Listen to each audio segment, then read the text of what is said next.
Meus irmãos e irmãs, a coisa ficou seríssima. O presidente americano Donald Trump já sabe exatamente quais são os ministros do STF que supostamente teriam participado ou articulado o atentado contra a vida do presidente Jair Bolsonaro na campanha presidencial de 2018. E ele não só está sabendo, como ele está sedento por justiça e decidiu ir até o fim para cobrar aquilo que tentaram fazer contra o presidente Bolsonaro, que para milhões de brasileiros era a última esperança de varrer a corrupção e derrubar a esquerda do poder. Ontem mesmo eu trouxe aqui no canal um vídeo que foi uma verdadeira bomba, respondendo à pergunta que o país inteiro se fazia: quem estava por trás de Adélio Bispo naquele fatídico dia da facada?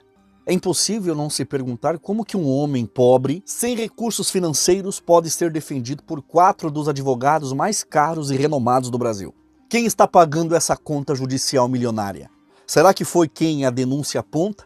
O próprio ministro Barroso, o mesmo que em tom de deboche disse: nós destruímos o bolsonarismo? A acusação de que um dos juízes integrantes do STF teria sido o mandante do ataque, coordenando os passos de Adélio Bispo, deixou o Brasil em estado de choque. E agora, com Trump no jogo e ciente de cada detalhe, o cenário muda completamente. Trump sabe, e com todas as letras, quais ministros do STF e políticos da esquerda que podem sim estar envolvidos no crime de tentarem tirar a vida de Bolsonaro. Se isso se confirmar, nós estamos diante de um escândalo capaz de abalar as estruturas do Brasil e criar um terremoto político internacional. Mas, meus queridos irmãos e irmãs, antes de eu falar sobre essas denúncias, que estão sacudindo os bastidores da política internacional, e antes de eu mostrar para vocês a reação de Donald Trump ao ter, segundo as denúncias, provas nas mãos sobre quem seria o responsável pelo atentado que visava matar Jair Bolsonaro, eu quero pedir a tua ajuda. Eu peço encarecidamente que, por favor, deixe o like agora mesmo nesse vídeo, porque se você não deixar o like, a plataforma simplesmente vai enterrar esse vídeo e quase ninguém vai ficar sabendo dessas denúncias. O like é de graça, leva apenas alguns segundos e faz toda a diferença para essa informação rodar pelo Brasil inteiro. Então já clica no like, no joinha, compartilha esse vídeo e se não é inscrito, aproveita para se inscrever no canal e ative o sininho das notificações, porque aqui eu falo de política, de religião e de tudo que envolve a sociedade brasileira em geral, tá? E eu quero te dar uma dica rapidinha e muito importante. Se você quer uma maneira honesta de ganhar uma renda extra, saiba que existe um aplicativo aí no teu celular chamado Shopee. Sim, a Shopee. Ela está pagando para você trabalhar com ela sem precisar ter estoque ou mercadorias e sem vender nada para ninguém. Quer saber como começar a ganhar dinheiro hoje mesmo com a Shopee? Fica até o final desse vídeo que eu vou explicar direitinho como funciona e te dar todas as dicas. Agora vamos juntos assistir e reagir a esse vídeo, a esse material bombástico, para entender qual foi a postura de Trump ao descobrir, segundo essas denúncias, quem tentou tirar a vida de Bolsonaro. Os créditos desse vídeo vão para o canal Povo Brasileiro em Alerta, tá? É um canal patriota e conservador que vale muito a pena vocês acompanharem, e depois vai lá e confere o conteúdo deles, que é sempre em defesa dos valores e da liberdade do povo brasileiro. Vamos assistir ao vídeo. O que foi vazado é mais grave do que qualquer coisa que você já ouviu falar. Eu venho avisando há anos, mas agora chegou o momento de expor com detalhes aquilo que os inimigos da direita brasileira jamais imaginaram que viria à tona. Não são rumores de bastidores, não são fofocas de corredor. São peças de um quebra-cabeça sombrio, que mostram como a engrenagem foi montada para destruir a base conservadora do Brasil. Hoje, você vai ouvir as primeiras 4 revelações. Cada uma delas, um golpe certeiro contra essa narrativa que tentaram nos empurrar goela abaixo. E se você acha que já viu tudo, espere até a última linha. Isso que você vai ver agora não aparece na TV e nem nos jornais. E se um dia sumirem com esse canal, você ainda vai poder me encontrar. O link do canal do WhatsApp está no primeiro comentário fixado. É gratuito, anônimo, e você vai ser o primeiro a saber de tudo. Lá eu te mostro tudo o que eles escondem. Revelação 1. Tudo começou numa noite abafada, quando Brasília dormia, mas certos gabinetes ainda estavam acesos. Luiz Antônio Manhattan, um nome que quase ninguém conhece, entrou por uma porta lateral de um prédio que não existe nos mapas públicos. Lá dentro, não estavam políticos comuns, e sim peças-chave do tabuleiro, gente que se apresenta como autoridade moral do país, mas que, segundo meus contatos, carrega nas mãos o sangue da traição. Manhattan carregava uma pasta, grossa, amarelada pelo tempo. Dentro, documentos carimbados e gravações de vozes conhecidas, inconfundíveis, falando sobre algo que mudaria o Brasil para sempre. Ele sabia que aquilo não poderia ser revelado sem pagar um preço alto. E por isso, ele ficou em silêncio por anos. Mas agora, esse silêncio está ruindo. Revelação 5. Na madrugada seguinte ao atentado, enquanto a imprensa alimentava o país com versões prontas e discursos cuidadosamente moldados, algo muito diferente acontecia longe das câmeras. Um grupo restrito de agentes da Polícia Federal, selecionados a dedo e sem uniforme para não chamar atenção, entrou discretamente em um prédio antigo no centro de Belo Horizonte. Não havia sirenes, não havia carros identificados, apenas passos rápidos e olhares atentos. Segundo a denúncia, eles não estavam ali por acaso. Tinham recebido poucas horas antes informações de uma fonte anônima sobre um endereço que poderia conter peças-chave para entender quem realmente financiava o que havia acontecido. Ao abrir uma das salas, encontraram maletas pretas alinhadas no chão, todas idênticas, fechadas e com cadeado simples. Ao romper os lacres, o que viram deixou claro que aquilo não era um achado qualquer. Montes de dinheiro vivo, empilhados e amarrados com tiras de papel que ostentavam lacres bancários intactos. A contagem inicial, feita de forma rápida e manual, aproximava-se de R$1 milhão. Nenhuma nota registrada no sistema, nenhum documento que explicasse a origem, nenhuma prova de que aquilo tivesse passado por qualquer controle oficial. O detalhe mais inquietante, e que até hoje provoca arrepios em quem conhece a história, foi a ligação direta daquele endereço a um dos advogados de Adélio. Não era um depósito abandonado, nem um espaço improvisado. Era um escritório com móveis de alto padrão, papéis organizados em prateleiras e equipamentos de informática de última geração. O dinheiro estava ali como se aguardasse apenas o momento de ser distribuído. O que aconteceu depois tornou a situação ainda mais nebulosa. Antes que qualquer ordem judicial pudesse ser emitida para formalizar a apreensão, as maletas foram retiradas dali. Ninguém viu para onde foram. Nenhuma câmera de segurança registrou a saída. Nenhum relatório oficial menciona o paradeiro desse dinheiro. Para quem foi? Quem autorizou a remoção? Foram entregues a alguém influente? Ou simplesmente desapareceram no labirinto de transações clandestinas que sustentam certos jogos de poder? A resposta, até hoje, é um muro de silêncio. Um silêncio pesado, mantido não apenas por quem esteve presente naquela madrugada, mas também por quem deveria investigar. E a pergunta que ninguém responde é, se o conteúdo daquelas maletas fosse realmente lícito, por que sumir com ele antes que pudesse ser periciado? Seria medo de exposição? Ou prova de que o atentado foi apenas a ponta de um iceberg muito mais profundo, com raízes políticas e financeiras que jamais poderiam ver a luz do dia? Revelação 6. Se o dinheiro comprou o silêncio, a mídia comprou a narrativa.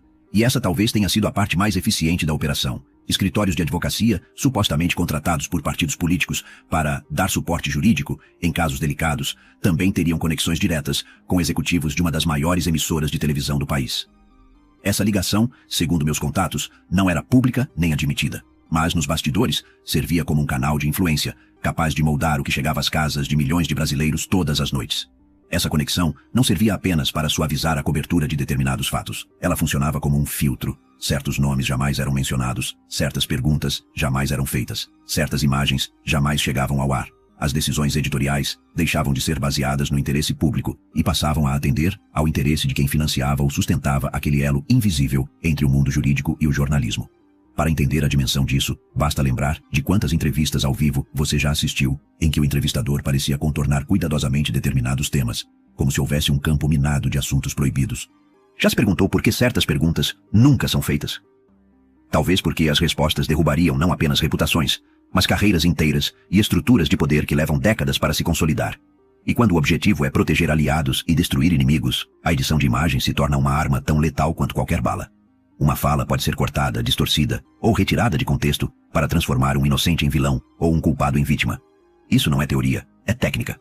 Uma técnica que, usada nas mãos certas, pode alterar o rumo de eleições, destruir movimentos políticos e reescrever a história recente de um país. Há relatos de que determinadas imagens do caso foram efetivamente captadas, mas nunca exibidas. Gravações que poderiam mostrar encontros comprometedores, movimentações de pessoas-chave ou até conexões internacionais. Essas imagens, segundo se comenta, foram arquivadas sob o pretexto de não terem relevância jornalística. Mas, curiosamente, relevância não parecia faltar quando o assunto era expor adversários políticos sem provas conclusivas. O que permanece é a sensação de que, enquanto uma parte da verdade era maquiada para o consumo público, outra era cuidadosamente enterrada nos arquivos confidenciais de quem controla o que você vê e ouve. E essa é talvez a maior arma de todas, a capacidade de decidir não apenas o que será contado, mas também o que jamais será conhecido. Então fica a pergunta que incomoda. Se todas essas conexões entre advocacia, partidos e mídia forem reais, até que ponto o que acreditamos ser informação não passa de um roteiro escrito para manter o poder onde sempre esteve? E se um dia esse roteiro for exposto na íntegra, será que descobriremos que muito do que consideramos verdade nunca passou de uma encenação bem produzida? Revelação 7. Entre as figuras que começaram a aparecer nas investigações internas, um nome chamou a atenção: Luiz Roberto Barroso. Não por declarações públicas, entrevistas ou discursos inflamados, mas por algo que até pouco tempo circulava apenas nos corredores mais restritos: conexões empresariais obscuras, com vínculos a contratos bilionários junto ao próprio governo. Esses contratos, segundo fontes internas, não eram meros negócios protocolares, mas engrenagens de um esquema que movimentava cifras colossais, escondidas atrás de licitações limpas e acordos internacionais aparentemente legítimos. A questão que deixou investigadores em alerta foi o rastro documental, que começava a se formar, ainda que de maneira fragmentada. Pequenas pontas soltas, planilhas incompletas, menções cifradas em mensagens e reuniões sigilosas apontavam para algo que, se unificado, poderia configurar um caso de repercussão global. É nesse ponto que a sombra dos Estados Unidos surge no horizonte. Havia, segundo relatos, um temor real nos bastidores: o de que o nome de Barroso pudesse acabar mencionado em um relatório internacional, potencialmente preparado por órgãos de inteligência americanos, e que tal documento servisse de base para a aplicação da Lei Magnitsky, um instrumento letal contra figuras políticas, congelando bens, impondo restrições de viagem e manchando reputações de forma irreversível. O medo de sanções pessoais não é algo abstrato nesse cenário. Basta uma assinatura em Washington para transformar uma carreira política em ruínas, cortar o acesso a contas bancárias, encerrar contratos e colocar um alvo invisível sobre qualquer aliado.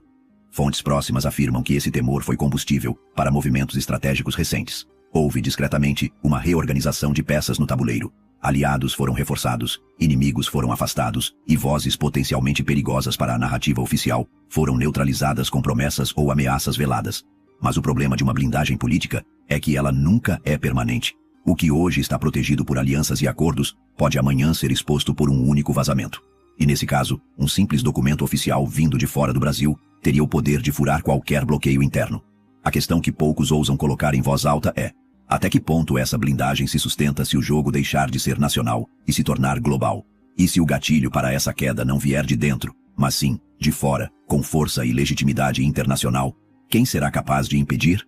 Há quem diga que a movimentação em torno de Barroso nos últimos meses não foi apenas jurídica ou política, mas quase de sobrevivência pessoal. E o que mais intriga é que quanto mais se tenta enterrar certos detalhes, mais eles parecem encontrar caminho para ressurgir. Talvez porque, no submundo da política, nada permanece enterrado para sempre. Revelação 8. O rastro do caso levou a um ponto que muitos preferem ignorar: a presença de um advogado que não estava ali por acaso. Um homem com credenciais ligadas à embaixada da Arábia Saudita, cuja função oficial não coincidia com o papel real que desempenhava nos bastidores. Não era um defensor criminal comum, desses que entram e saem de tribunais todos os dias. Ele não estava ali apenas para acompanhar processos ou redigir petições. Quem presenciou sua presença garante: ele estava ali para observar e negociar. Mas negociar o quê? Essa é a pergunta que paira sobre todos que conhecem o caso. A versão oficial é vaga, quase protocolar. Mas em conversas reservadas, o que se diz é que sua missão ia muito além da defesa de qualquer cliente. Sua função parecia ser a de um emissário de interesses externos, enviado para proteger acordos que não podiam ser quebrados sem causar danos diplomáticos. O simples fato de um representante com ligações diretas à Arábia Saudita estar presente em reuniões relacionadas a um caso de alta tensão política no Brasil já levantaria suspeitas suficientes. Mas, segundo fontes, o enredo é ainda mais profundo. Havia conversas paralelas acontecendo longe das câmeras, onde promessas, pressões e acordos obscuros eram trocados. O que estava na mesa não era apenas o destino de um réu ou a interpretação de uma lei, mas interesses comerciais, contratos estratégicos e até possíveis alianças no campo energético e militar. Se isso for verdade, significa que a trama ultrapassava de longe as fronteiras do Brasil. Estávamos diante de um caso em que política interna e geopolítica se entrelaçavam de forma quase indissociável. Para alguns analistas de inteligência, esse tipo de presença estrangeira num caso sensível é um indicativo claro de que forças externas têm algo a perder ou a ganhar com o desfecho. E isso levanta outras perguntas incômodas. Que tipo de acordos poderiam estar em jogo para justificar tal envolvimento? Será que havia promessas de investimentos bilionários, fornecimento de recursos estratégicos ou trocas de favores diplomáticos? E mais importante ainda, quem, dentro do Brasil, tinha poder para negociar em nome de todos, sem que a população sequer soubesse? Há quem diga que certas reuniões aconteceram em locais discretos, sem registro oficial, mas sob vigilância de agentes especializados. Nessas ocasiões, não se falava abertamente em crimes ou conspirações. Falava-se em garantir estabilidade e manter a cooperação internacional. Palavras bonitas para encobrir interesses que dificilmente sobreviveriam à luz do dia. O mais inquietante é que, no fim das contas, tudo isso pode ter ligação direta com episódios que, oficialmente, não passam de atentados isolados ou eventos desconexos. Mas para quem conhece as peças, a sensação é de que estamos apenas vendo a superfície de algo muito maior. E quando a camada de silêncio for rompida, talvez percebamos que a política brasileira não é apenas uma disputa interna, mas um jogo de forças globais onde nós, o povo, somos meros espectadores. Revelação 9. Se todas as peças viessem à tona de uma só vez, o efeito seria devastador. Imagine, em questão de horas, nomes antes intocáveis sendo expostos. Ministros, parlamentares e empresários caindo um a um, como se uma mão invisível empurrasse cada peça desse tabuleiro de poder. Seria um efeito dominó, capaz de reescrever não apenas a estrutura política do Brasil, mas também de abrir feridas profundas na confiança do povo. Não estamos falando de pequenas denúncias ou boatos de corredor. Estamos falando de documentos, provas, gravações, imagens, elementos concretos que juntos poderiam desmoronar décadas de alianças ocultas. É por isso que, até agora, tudo foi tratado como boato, como teoria, como invenção plantada para desacreditar opositores. Mas os últimos meses mostraram que cada vazamento isolado era, na verdade, uma rachadura calculada nesse muro. Um muro construído com pactos de conveniência, favores políticos e acordos empresariais que se estendem muito além das fronteiras do Congresso. A pergunta que paira é: quem está por trás dessas rachaduras? São inimigos internos tentando tomar o controle, ou aliados que decidiram abandonar o barco antes que ele afunde? O mais curioso é perceber como alguns nomes, até então alheios a qualquer escândalo, começaram a surgir nas conversas de bastidores. Pessoas que se julgavam seguras agora evitam aparecer em público, mudam suas rotinas, reforçam sua segurança. Como se soubessem que, quando esse muro cair, não haverá tempo para justificativas. O que antes eram apenas murmúrios em reuniões discretas, hoje começa a ecoar em grupos privados, mensagens criptografadas e reuniões emergenciais. Alguns dizem que é apenas questão de semanas para que um primeiro grande nome caia oficialmente. Outros garantem que já existe uma lista de alvos prontos para serem despachados politicamente, um por um, até que não reste pedra sobre pedra. Quando esse momento chegar, será impossível conter a enxurrada. E talvez seja justamente isso que muitos temem. Não a queda em si, mas o que virá depois dela. Afinal, quando toda a estrutura desmoronar, quem se levantará para assumir o controle? E será que o povo estará preparado para aceitar a verdade nua e crua, sem a maquiagem das narrativas oficiais? Revelação 10. O Pacto do Silêncio foi real. Não se tratava de um simples acordo de bastidores, mas de um código de sobrevivência que unia adversários e aliados políticos numa rede de proteção mútua.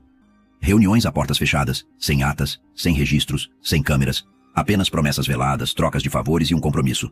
Se você me protege, eu te protejo. Esse pacto atravessou partidos, ideologias e até gerações. No entanto, como todo acordo baseado no medo e no interesse, ele começou a ruir. Pessoas que antes se mantinham fiéis à omissão, agora estão falando. Primeiro foram pequenas insinuações, comentários soltos, acidentes, em entrevistas que pareciam irrelevantes. Mas logo vieram os vazamentos, áudios de conversas comprometedoras, imagens de encontros proibidos, documentos que provam mais do que qualquer palavra poderia explicar. No início, tudo começou como sussurros abafados, ecos que se perdiam na velocidade das notícias manipuladas pela grande mídia. Mas os sussurros se tornaram gritos, e os gritos começaram a encontrar eco nas redes, nos blogs independentes, nos canais que ousam desafiar a narrativa oficial. O que poucos admitem é que parte dessas revelações não é fruto de coragem, mas de sobrevivência.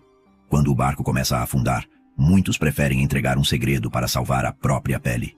E cada nova revelação é mais perigosa que a anterior, porque aponta para algo maior, algo que conecta crimes políticos, interesses econômicos e até pressões internacionais. Existe uma data marcada? Há um dia específico em que tudo virá à tona? Ou será que a verdade continuará vazando em doses controladas até que seja impossível contê-la? A mídia pode até tentar esconder, mas não conseguirá abafar para sempre. Quando a verdade for dita, e ela será dita, o Brasil verá a maior revelação política das últimas décadas. Nomes que hoje ocupam os cargos mais altos do poder serão lembrados não por suas obras, mas por suas alianças obscuras. A pergunta é: estamos prontos para ouvir? E mais importante ainda, estamos prontos para agir quando soubermos? Porque quando a cortina cair, não haverá como fingir que não vimos. A verdade exigirá reação, e ela não será silenciosa. Agora, eu quero ouvir de você aí que me assiste, você que chegou até aqui. Será que todas essas denúncias, o STF, políticos da esquerda, realmente tem alguma coisa a ver com o atentado contra a vida de Bolsonaro? Deixe a sua opinião aqui nos comentários, compartilhe esse vídeo com o maior número de pessoas possíveis e vamos fazer esse assunto, essa denúncia ecoar pelo Brasil. E claro, garante o teu like nesse vídeo para esse vídeo chegar mais longe, tá? Deixa o like, se inscreve no canal e ativa o sininho das notificações, tá? E presta atenção, tem muita gente que está ganhando dinheiro com o aplicativo da Shopee. A Shopee está pagando para você trabalhar com ela e o melhor de tudo, sem precisar ter mercadorias, estoque ou fazer vendas para as pessoas, tá? E sem investir nada. E o detalhe mais importante, tá? Você precisa aprender o jeito correto de usar a plataforma. Por isso, a minha equipe ela está preparada para te orientar e te dar o passo a passo, para você saber como começar a trabalhar com a Shopee e ganhar dinheiro ainda hoje e faturar com a Shopee, tá? Quer aprender? Clica no link do primeiro comentário fixado logo abaixo, chama a nossa equipe que eles vão te passar as informações, tá bom? Muito obrigado por ter me assistido até aqui, que Deus abençoe a sua vida poderosamente, em nome do Senhor Jesus.